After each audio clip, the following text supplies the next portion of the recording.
स्वस्थ लोकतंत्र के लिए मजबूत विपक्ष की जो बात हमने कही थी, आज हमारे देश की जनता ने,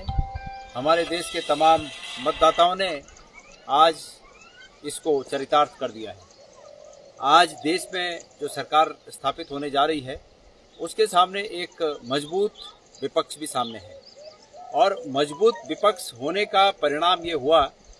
कि सत्ता में जो पार्टी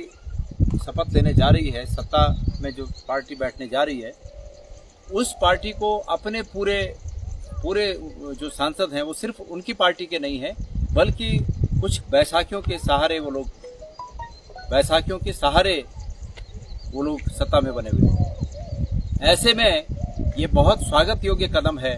हमारे उत्तराखंड में भले ही वो मुद्दा बन पाया हो न बन पाया हो, यहाँ के युवाओं ने उस पर ध्यान दिया हो न दिया हो, लेकिन जो बात हमने उठाई,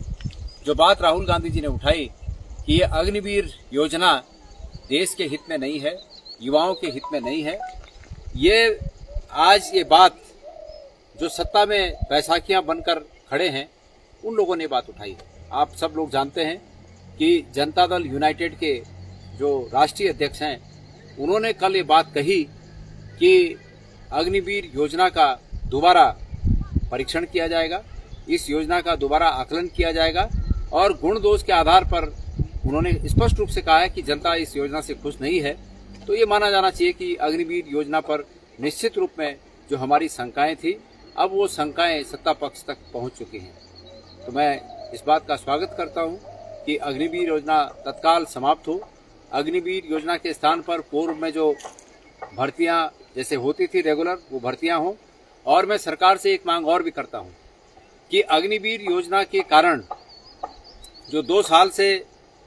रेगुलर भर्तियां नहीं हो पाई और इन 2 सालों में जिन हमारे युवाओं ने